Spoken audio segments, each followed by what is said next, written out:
welcome back to Ocean Currents. Bill Spohn here with Andrew Bock. Andrew, how you doing, man? Hey, Bill. Good to see you again. It's been a while. Yeah. Hey, speaking of see me, take a look at the top of my head. My Ocean bit me. Oh no! Is that from the the hood? Yeah, I had to change my 12 volt out. I was getting some really bad signals from my battery monitor, and so original battery. Finally changed it, and I'm one of a different club. There's an association now. There's a club. I'm one that's gotten bitten by my Ocean. How about you? No, I've not. Well, I mean, aside from the fact that I haven't driven it in several weeks now, it is still in the shop. We finally did figure out what the issue with it is. It's the PKC module has gone bad.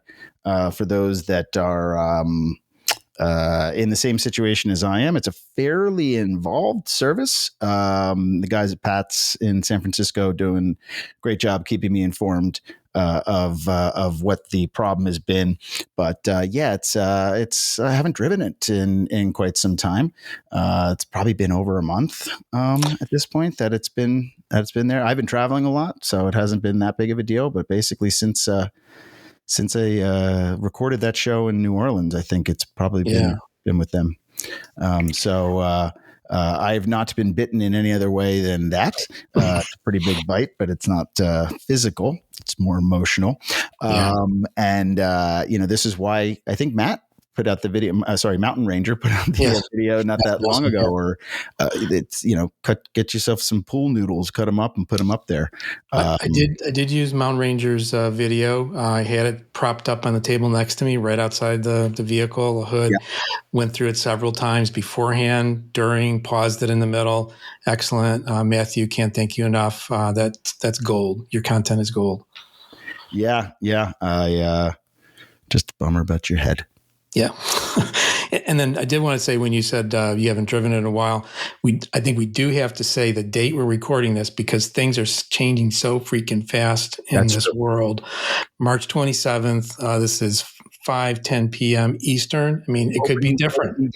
Opening day, MLB. Yeah, so that's a good way of, I'm rocking my Phillies gear. Cool. It's to your point, things are changing, especially in our world. Specifically as it relates to some of the topics we're going to talk about today. Well, one big change is the communication strategy for Town Hall is now changing to Zoom webinars, and you all should have received an email that gives you some brief instructions on making sure the email that's associated with your FOA member account is an email that's active in Zoom, and that could be a free Zoom account. And then you'll get a follow-up email. In fact, I got mine today from Christian Fleming that had the directions like, okay, you the next town hall, March 30th, the invite will be coming out for a Zoom webinar. And that is so that town halls can be truly for members only. Perfect. And have a better Q&A system and improve features just in general. It's better at this stage of the organization's formality to move into that type of environment. And I think, it'll be helpful in logging, keeping all these things and, recordings of this stuff, making things available to folks afterwards. I think it'll probably just be a better overall system. I use Zoom daily. Yeah. People. So in our pre-discussion here, you had some thoughts you wanted to share. I'll let you loose. Yeah. So I've been driving, a lot of electric cars in the month since I've had to hand the Fisker over to the shop. During that time, I have taken about a 3,000 mile, just under 3,000 mile road trip to Montana and Idaho and back, and then another road trip down to Southern California, down to the desert. Back up here. In both instances, I was renting EVs because I wanted to try some of the other competitors out in the market and see how I like them, just in case. You never know. As much as we're all very hopeful and proactive about the work that we're doing respectively to keep these Fiskers on the road. The reality is, we don't know, and so it's good to just get a feel for what the rest of the market is like. So I on that just under 3,000 mile trip, I had a Mustang Mach-E, and on the shorter trip, a Kia EV6. Both of them are great cars.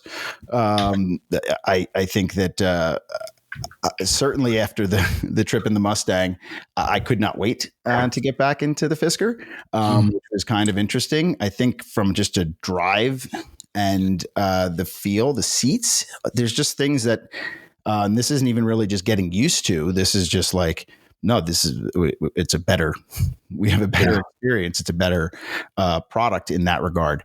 And so that's been kind of eye-opening for me. It's been helpful as we're trying to navigate what do we do with, the chase and everything that we're going to talk about here in a few minutes. But what else is out there? Good cars. Right now, I'm actually driving around a BMW i4, 2025 BMW i4. These are all, good cars. They feel very sort of generic to me, and that's something that I'm not a huge fan of. If I wanted to drive a Honda Civic, I'd drive a Honda Civic, and that's sort of the way I feel about some of these cars. But what my biggest takeaway was less about me and more about what does the market look like for people overall. And what excited me about it, despite the fact that I've spent these trips longing to get back into my Ocean, despite all the problems, is that it's a healthy environment overall for people. And my hope is that it gets folks into these cars, more more frequently and more, make this transition a little bit faster. I will say the Kia EV6 on the road trip was a phenomenal charging vehicle. The charging curve on that car is pretty unreal. I think the max I hit was about 237. And so I was refilling that car from 4 or 5% up to 80+% in about 20 minutes. Wow. Yeah. So, there's positives and negatives. But overall, just couldn't help but keep coming back to, it doesn't do this, or, even with this BMW, everything's in the screen. So just changing the temperature of the air conditioning or heating or anything, everything's behind the screen. And that is not ideal. Yeah. Yeah. But hopefully I get it back soon. So one of the things that members should have received on this past Sunday, the 23rd, was a financial update. And I'm just going to give just a sort of select information from it. Brian formerly was the treasurer. Clint is now it was voted in as treasurer through the elections last month. And the information being shared is for FOA members, so I'm not going to share too much detail. That's actually it's proprietary and confidential information to FOA members, but there are financial reports being given that includes expense breakdowns and things in general and the overview. And then there's also an income sheet as well as a balance sheet. So fair amount of transparency there. There's also, means to contact through the FOA member portal to reach out to the officers to ask any further questions you have. So I think that's about as much as I want to say about the balance sheet. It's expenses, good shape. Lots of things going on. The goal, as always, is to improve quality of life, ensure better service options, and parts availability for Ocean members, for all FOA members. Yeah.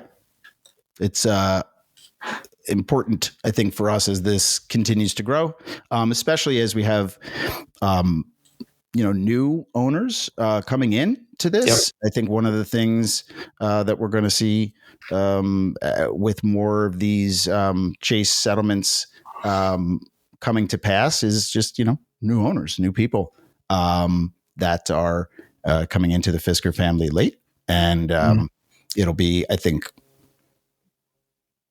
beneficial for them to be able to have that level of sort of transparency and visibility into what exactly it is that the organization is doing. Oh, one important note is March 31st is the end of the first quarter. And for people that opted for 3-month renewals of membership, instead of going for the annual this year, they do need to renew before the end of the month. I do believe I read something about there's a small grace period, but I wouldn't push it. If you do fall out of membership, there is a reinitiation cost. So something to be watchful for anyone who is a member and has gone into the quarterly mode. And that's March 31st. That'll be Monday. This will be released tomorrow, Friday, right. Depending on when you listen to it. You have, a couple of days or maybe only a day, so to renew. And if you listen to this after the 31st and haven't renewed or are new, then you can just head back over to the FOA site and sort of. Or use the email info@fiskeroa.com. That's a good way. That is monitored. Andrew and I are in contact with the leadership team through messaging system, and I do see that there are people that go in rotation to monitor the emails, and they've got a lot of support documents to make sure they give consistent answers, and there's a lot of information being shared. So, tremendous volunteer effort being applied for all our sakes. Absolutely. Yeah. So should we talk about the big topic for today's show, which is specifically related to the settlement offers that many of us have been getting either from Chase directly or through, if you joined, of which I was one of the people who joined the Hagens Berman process, so to speak. So I've been looking at the message boards in the last couple of days. I think a lot of us are in the same boat. If we have reached out in the past week or so, I think there's been a little bit of a radio silence sort of modus operandi in place at the moment. We actually did. I reached out to Hagens Berman and to see if anyone would be available to come on the show with us. That's actually part of what delayed some of the recording of this, was trying to get either someone from Hagens Berman or even someone from FOA to come on just to give their perspective as well. Carl from Hagens responded to me. He is, happy to come on at some point. They said they were busy just with these settlement conversations and couldn't do it right away, but that they would be willing to do it. So we'll have them on hopefully as soon as the next episode. We'll see. But I think my one quick note there. A representative from Hagens Berman, which is the firm managing the arbitration for people that held loans with Fisker Finance, which is coming through Chase. They did appear in the latest town hall before the March 30th. So any Owners Association members can go and view that town hall. You could zip ahead to see the I believe it was towards the end of the presentation that the representative from Hagens Berman was there and was able to answer questions, do a presentation. So next best thing is that recorded presentation until we get someone on. Yeah, for sure. And you can probably get a good amount of the information. Again, that was a couple weeks ago at this stage. So, as we said at the start of this, things are changing quite rapidly.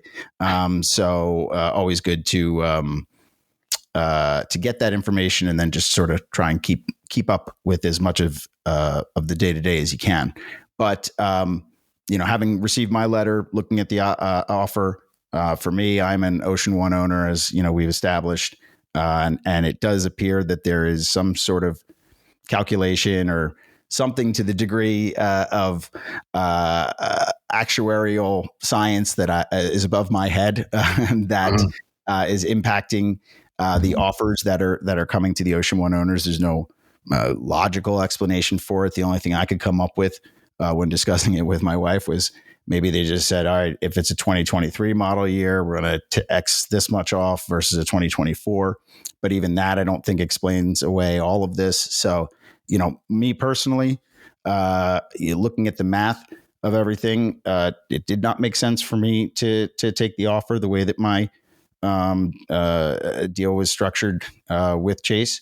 I'm sure there are a lot of people in my situation, and my best advice is, I'm not a financial person, just to be very clear. This is not financial advice. This is no way, shape, or form anything that I am telling you to do is gospel. But for me, it was just a simple math thing. And quite frankly, looking at the fine print of the Rivian offer, I did not see anything. And if there's something I missed, I'm happy to correct it later. But I did not see anything that said it about banking the money for a car later. It seems like what they're trying to do is get rid of the existing stock load of R1Ss that are already made. So I did not see anything about like, hey, if you want to apply this to an R2 coming out next year, great. Which is where I think a lot of people might be. An R1S, if you've never been in one or driven one, is a substantially bigger car than the Ocean, and probably doesn't make sense for everybody. So, at least for me, the thought process was short, and the decision making was pretty easy when just looking at what the outstanding balance on my loan still is against the car, still financed with Chase / Fisker Finance, what the offer was, and then sort of looking at it and saying, so I'm still going to owe you money, and you're going to put me into a new lease where I'm going to continue to owe you money for X number of years. This doesn't seem like a great deal for me as the consumer. I've often seen in business that, taking that first offer is not usually the best road. And since this is a public podcast, we may have just thrown a whole pile of information on people that aren't up to speed. You might have a casual listener here. So I'm going to try to recap, but you're intimately involved, but let me give the so-called 30,000 foot overview. Sure. So Fisker teamed up with Chase Bank to offer a loan product called Fisker Finance. When Fisker went bankrupt, there's a law on the books in the United States that's called a holder rule, which means Chase is just as responsible as Fisker was for sort of the delivery of a whole vehicle to these people, the people that have a loan. So that's why we're talking about Chase now and not Fisker, because Chase was kind of like standing behind the curtain. They're part of it too. How am I doing? Great. Okay. Next up was, I'm not sure who initiated, it might have been Fisker Owners Association, found a law firm that would be willing to take those owners who still had loans with Chase and help them arbitrate a fair settlement. And that firm is called Hagens Berman. That firm has been working hard. I believe there are 1,400 or so owners that are in that lot that are working through Hagens Berman. For the people that bought outright, like myself, nothing's happening. No, we're just where we are. If you use another kind of credit union or bank, you're not part of it. This only refers to the Chase, which was sitting behind Fisker Finance.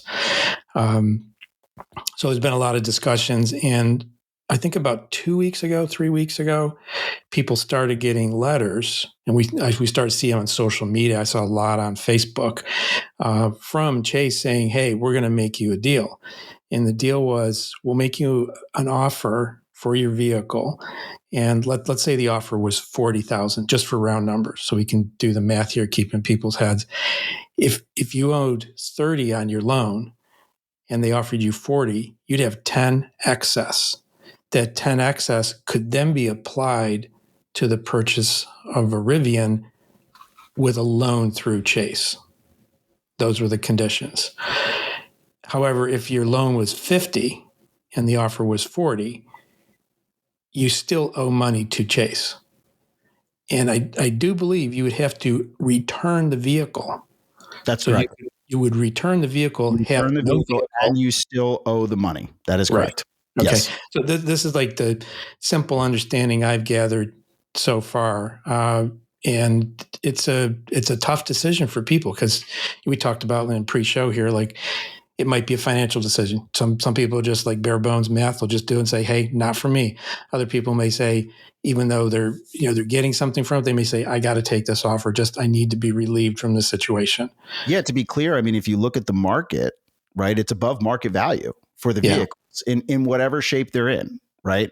I think one of the other things that was interesting to me, and I did not see it in the paperwork, at least in my paperwork, but I had read something about Chase charging a per mile usage fee that I believe was $8 a mile, if I read that correctly.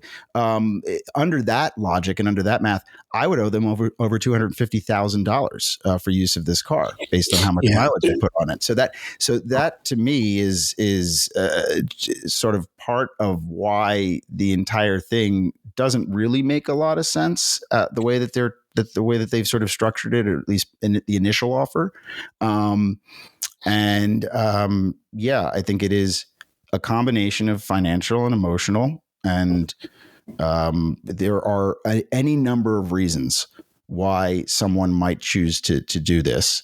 And I think both of us, I happen to live in an area where there's multiple service centers within a reasonable drive of me.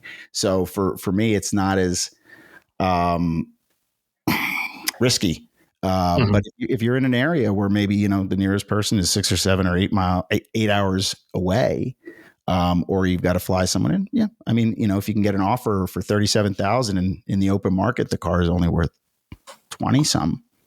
Yeah, but it all goes through that construct of the loan. That's exactly right. Yeah, so it's not just cash. It's not a check. That's right. It's relief from a loan. That's right. I think if you're looking at it as anything other than, and this is the only thing that again, not financial advice, but if you're looking at it as anything other, if you just want to do a financial, that's the simplest way. Go into your Chase account. How much do you owe? What's the offer? Does this make sense? Maybe it does. And if that's a good enough reason for you, great. And we wish people who make that decision well. And again, I think there are, a number of inputs. And as I just said, I've been driving a lot of the other EVs on the market. I just haven't found anything else that, to me, matches the experience. In fact, the other day, somebody asked me, one of my relatives asked me to visit with them over the weekend. And it's like, well, what's it like? And I'm like, it's like what I imagined driving a car would be like when I was a kid. Yeah. Yeah. It's just fun for me. And I'm one without any problems. So I'm not bragging here, but there are some of us out there that are just experiencing the value. Yeah, absolutely. And, I have seen comments about this.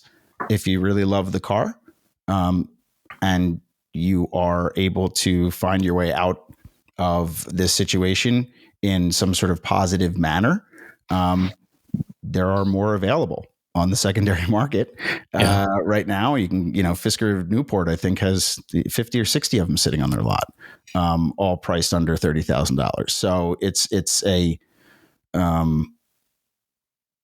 not the end of the road for you. necessarily if you decide to go that route, because you can always sort of come back in a different path. Yeah. But yeah, that's, I think for those that it was a good recap, Bill. Thank you. I did jump in pretty quickly with sort of the nitty gritty of it. And I think that was probably more, aligned to the FOA community that is actively involved in this, or following it on the message boards. But it's a very unique situation for sure. Yeah, right now I believe the recommendation from Hagens Berman, from what I can gather, is do not accept the offer. And I mean, the recommendation, that doesn't mean, mandate, but the recommendation not to accept the offer. It says it in it. Yep, it says it. I would imagine in the cover, most people's cover letters, where it's like, look, we don't understand what the calculation was that they used to come up with the value that they're offering for this. We don't believe that this is, a viable offer. But whatever you decide is your choice. But I think they're required to pass it along to make sure you're aware. Yeah. That's part of the deal, right? Is that every offer has to be presented to the client, whether or not they choose to accept it or not. So, we were going to have to see it. And again, I think it's going to be a case by case basis for folks. Yeah. And sort of shifting topics, because we do have an international audience for the vehicle. From one of the recent newsletters, Tidal Wave, which is the European Union parts distribution company, is now live. It's officially launched. There's things like PKC modules, like what Andrew's experiencing. Let's talk about that. Keep fobs and NFC cards are all available. And water pumps and cabin air filters are not there yet, but they're available for pre-order. I did pre-order some cabin air filters because I'm actually getting what I think is, because I live in an area where there's snow, that I'm getting like a salt smell inside the car sometimes, and I think it's been ingested into the filter and it's kind of coated. Pre-ordering cabin filters, I don't think is going to hurt anybody. And it's probably not a bad thing to have. But yeah, having the parts available internationally, the same way that we've had here with Tsunami, I think is a phenomenal next step. Hopefully we'll go through the PKC replacement. And their website, its public website, is Tidal, TIDAL-wave, WAVE.eu. So tidal-wave.eu is the website. I'm looking at it right now. I'll put that in the description also when I post this. Cool. So you can find that there. Another note here I've seen in one of the recent newsletters to make sure people are aware of is that there's some meetups that are being sponsored for key fob pairing. Some of them may have already taken place, but I would say go to the FOA member site and you can find out about things like some of the areas that have been touched were Western New England, Connecticut, Mass, Cincinnati, Columbus, San Diego, Central Florida, SeaTac, and then more locations are coming up. And then for Europe and Canada, the meetups are being planned and finalized. I think they're looking for sort of like a sponsor, someone to help coordinate things. You can volunteer to assist with that. There's actually country coordinators that you can get access to through the FOA member. So trying to keep things streamlined and moving. Great. Something else that I wanted to mention, because it's been active as part of the Rivian trade-in situation. I believe that part of this deal is you actually have to take delivery by the end of March, which I did read that too. Yeah, which is Monday. Same date as the as the end of the quarter, and is why the the offer or the option to apply it towards an upcoming R2 doesn't exist. I actually also think this is the same offer that they're extending to other ICE vehicles and other people. There's a lot of trade-in stuff right now. There's a ton of, especially with what's going on with people's reactions in the Tesla world. Yep. I've actually put 2 different people in my life who called me saying they wanted out of their Teslas into different vehicles, one of which ended up with a Polestar 3 and loves it. So there's some crazy trade-in offers that are out there just generally, and it looks like this was sort of just reapplied to us as part of this process. So one of the things that we were talking about before too was the Ocean Link Pro software, the app that is in development and scheduled for release in April is what the latest I've been reading. And that would be for Fisker Owner Association members.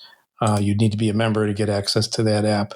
At least my understanding is the full features of the app. There may be some light features.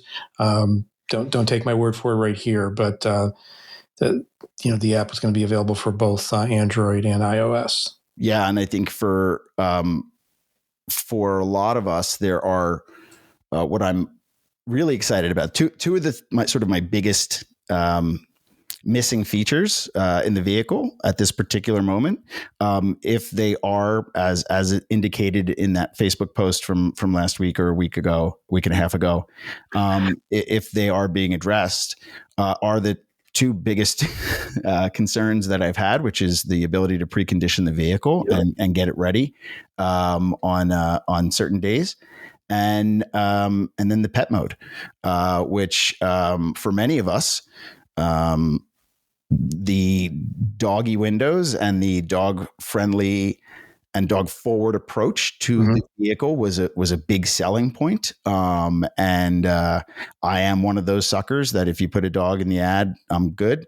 I've driven Subarus my whole life, dogs in them, regularly. So for me, this has been one of the biggest missing features, and something that I was really hoping was going to be addressed in that next, when you saw the original roadmap of the software, right. You're going, oh, there it is. There's the pet mode and, ACC and a bunch of other stuff. To see things like that being able to, at this stage, this early in the process of what the organization has been able to accomplish, to be able to see this type of sort of material change, I think is very exciting. So wishing the team working on Ocean Link Pro the best as they continue to finalize testing and get this out into our hands and really just good to have a functioning app again, I think. And there's also I would say it's more than hints. There's also the conversation of using a product. I believe it's called Open Pilot to actually provide some automation of driving that is possible to. Oh, interesting. To sort of hack into your own. It's a device, about $1,000 device. You have to be comfortable with getting into the CAN bus, the communication system in the vehicle. I am not. To pick up sensors on that. So that's something that's more than a. Seems like something for a professional to install. Right. Yeah, and there's a lot of things which depending upon your skill level, your DIY nature, you may want to may want to have a professional accessing and doing these things. One thing I did want to mention that has moved in my mind from rumor mode into, hey, what's going on, is I'm finding driving in hyper mode gets me better energy usage. I've been reading this a bunch, and it's something that I absolutely am dying to test when I get the car back because I haven't done it. But basically, this has all been sort of percolating over the last month or so since I haven't had the car. And a lot of people sort of post, I think the 2.2 update, realizing they're getting sub 3 numbers, which is really what you're targeting, right? That 0.26 to 0.28 is your target. So if you're getting 0.32 is I think my overall in the 32 or 33,000 miles I've driven for the car is about 0.32. So if you can start to see sub 0.3 hyper, great. Pretty awesome. Yeah, that's and again, I think one of the things that has been very interesting for me driving these varieties of cars over the last month is to sort of pay attention to the gasometers and the ways that these cars manage that component of the process. And I'll tell you, I've been driving BMW electric cars the longest since 2017. I've had now 2 i3s. And this i4 that I've been driving now for a couple of days, they do a phenomenal job of recalibrating in real time what your efficiency is, and then what your range left is going to be. And if we can get to that level of sort of real time updating of what your consumption is in that moment, and then what the range, that to me is like that's a wonderful place for us to be aiming towards. Yeah. But even just seeing lower numbers and it's kind of funny that reflecting back on internal combustion vehicles. We have a 2015 Subaru Outback. So fellow Subaru owner here. Mm-hmm. We took it on a longer trip because we weren't sure about this mileage thing. It's still cold up here. We're in Pittsburgh. And I filled it up at one point and it reported 580 miles on a tank of gas. It's like, I know I'm not going to get that. It's sort of like, you got to rethink this. I think that's been true. Yeah. I think the real world gas mileage versus actual gas mileage, and real world usage of these cars versus actual usage, are two different sides of the same coin. I mean, I don't think I had a 2005 Subaru Baja Turbo that I finally sold, a unicorn car for a lot of people. I don't think that thing even approximated what the stated EPA mileage was. Yeah. I was so far under it almost every single tank that when I actually got into a car that had decent gas mileage, I was like, oh, so this is what it's like to not to stop every 200 and some miles for a fill up. So, I think that the computers that are making these calculations are doing their best. But this is why, at least for me, I've always found in the 10 years or so of driving EVs, the best thing to do is just know what the car can do, sort of know the capabilities of it, and pay attention to the battery percentage, and then what your sort of driving efficiency is, not what this thing is telling you you're going to have left. Especially with the Fisker, which, needs some tweaking on the gasometer side. But I'm excited to try out the hyper mode once I get this thing back, hopefully next week. Cool. Yeah. This might be old news. It might have been resolved by now, but I'm working off of an old Owners Association email. But about the cloud, there's a number of things going on with cloud related activity. I'm not going to get too deep into detail here. But there's some back and forth going on that the Owners Association is negotiating on behalf of members for. And some of it's really, pretty serious stuff like T-Mobile activations, the ability to successfully perform a NHTSA, National Highway Traffic Safety Administration recall. There's a lot of things going on. It's a real serious matter. Again, I don't think we should dig into the details here, but go to the Owners Association, go to the forums, look at the newsletters, ask questions, to get fed with information. And I also say that sometimes, like I read some social media posts, some of them are just very spot on, very succinct. Some of them ramble. Some of them introduce wild concepts, just like you'd expect from social media. There's a person who's created their own sort of newsletter or chronicle, which is mostly on point, kind of humorous, a little funny to read. But so there's a lot going on, and I think a lot of people are trying to help. And I really hope there are people aren't trying to tear down. There's really no need for that for the situation this mixed situation that we're all facing now. Yeah, for sure. And one, while we're on sort of more serious, ending on more serious, right? Which is the best way to do it. Just like in the news business, right? You end right there with the bad stuff.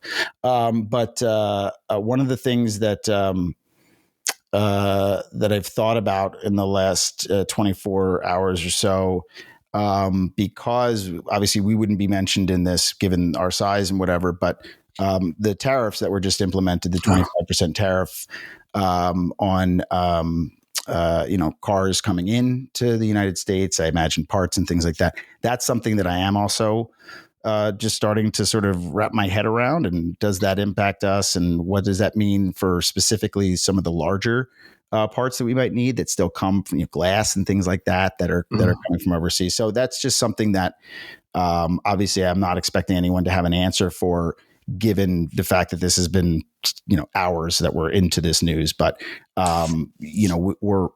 this is going to have a large scale impact in the automotive space writ large. So I find it challenging to believe that we won't have some sort of impact on our side as well when it comes to parts, but we'll see. Yeah. At least they're not importing any more cars here. Well, you did mention near the beginning, near the top, this is opening day for the U.S. Major League Baseball. That's right. I read here 28 out of 30 teams in action on today's opening day. So go Phillies, go Parks. Yes. Yeah, that's right. Oh my God, I forgot about our cross state parade. Yes, I know. Yes. So that'll be a fun thing to track throughout the season. But cool. Yes. Well, thanks everyone for tuning into this episode. I hope you got something out of it, and we'll be back again with more information for the Fisker Owner Association. Absolutely. Thanks, Bill. Thanks, See you Aaron. guys soon. Bye.